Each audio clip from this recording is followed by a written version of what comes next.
Hola chicos, mi nombre es Sandra y hoy vamos a hablar un poco acerca de lo que ocurrió en la educación en la primera mitad del siglo XX.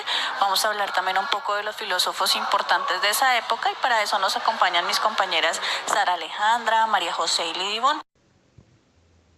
Paul Ruin propuso una educación integral, mixta y racional. El centro de la pedagogía es el deseo del individuo, que pueda desarrollar facultades intelectuales, físicas y morales. Allí los niños no eran seleccionados por su clase social. Desde los 13 años en adelante, el niño debería escoger un trabajo para, para dominarlo. La escuela moderna, un centro educativo que transforma la experiencia pedagógica en sentido crítico, laico, liberal, que se inicia en el siglo XX. Fundamenta la educación integral de clases sociales y sexos. El gobierno utiliza la educación como un instrumento de denominación. Allí la escuela sujeta al niño física, intelectual y moralmente, para hacerlo un individuo adaptado al mecanismo social. Alexander Knight, una persona religiosa que critica a los evangelistas y a su propia religión que lo formó, logró obtener un sistema pedagógico libre. Les enseña bajo una metodología menos rígida, dejando a un lado las viejas prácticas pedagógicas. En 1921, Knight funda un internado donde asisten más o menos de 40 a 50 niños y niñas. Se plantea encontrar felicidad a la vida a través de su pedagogía, el interés por la vida. El niño aprende a escribir, a leer y a contar. Ya lo demás es una base para su conocimiento. El niño debe ser amado y aceptado tal como es y permitirle que haga su propia vida. Buenos días, mi nombre es María José Santos y el día de hoy les voy a hablar un poco sobre la pedagogía socialista y nos vamos a enfocar en la Revolución Rusa. Es necesario comprender que en octubre de 1917 triunfa la revolución en Rusia, siendo el primer país en la historia en iniciar una sociedad socialista, y en este momento de partida llegó después de que los bolcheviques dirigieran las dos revoluciones democráticas, una en 1905 y la otra en febrero de 1917, contra un gobierno autócrata en manos de zar de Rusia. Para octubre de 1917, los bolcheviques consideraron que era necesario pasar a la etapa de la revolución socialista, en medio de la Primera Guerra Mundial, con el fin de derrotar a la burguesía e instaurar un poder de la clase obrera y sus aliados.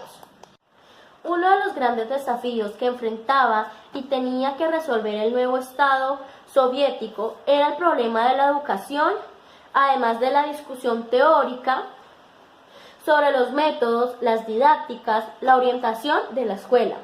El gobierno bolchevique proponía, entre otras cosas, la educación obligatoria universal. En todos los niveles, la importancia de la preparación de los maestros y la urgencia de la construcción de escuelas. Para lograr estos objetivos, se llevó a cabo una política de reformas administrativas, tales como escuelas públicas, solo a cargo del Estado. Se prohíbe la enseñanza privada y se excluye totalmente a la Iglesia como educadora. También un sistema dual en la preparación de maestros, la cual consiste en una escuela normal de un año para el maestro, elementales e instructivos en la enseñanza para la formación de pedagogos. Hola, Bueno, y quiero contarles que durante la primera mitad del siglo XX, en cuanto a la educación, el sistema se encargaba de que la atención del Estado se centrara en lograr que todos los estratos sociales tuvieran derecho a esa educación. También se revaloró la educación de tal manera que no se fuera tanto contra el analfabetismo, sino también fuera un remedio contra la miseria, el subdesarrollo y la tiranía. Uno de los grandes pedagogos de esta época fue muy influyente el señor Anton Marakenko, que nació en 1888. Él era un pedagogo ruso, fue creador de artículos sobre la educación familiar. Por medio de su trabajo, él quiso involucrar a niños y jóvenes de comunas para que elaboraran lazos de respeto, autoridad y disciplina que los ayudara a resolver sus problemas. Él tenía un estilo personal y de esta manera organizaba actividades exigentes donde el maestro actuaba como ejemplo y como guía. Se le llamaba a esto una educación colectiva.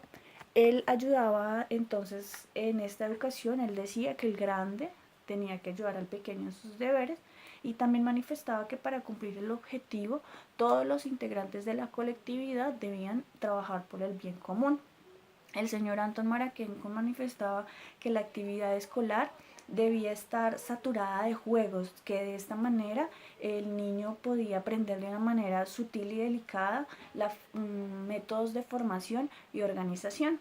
En esta época también tenemos a un pedagogo importante que era el señor Freiden, nacido en 1896.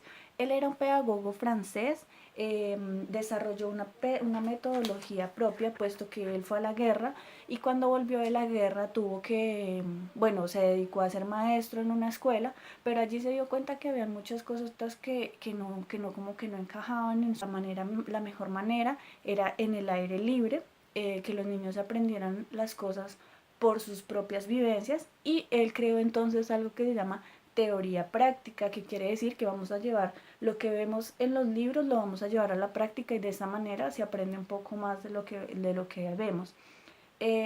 Pensaba entonces este pedagogo que el medio para transformar la humanidad era innovar en el aula y crear instrumentos para generalizar esos conceptos y prácticas que ya estaban instaurados.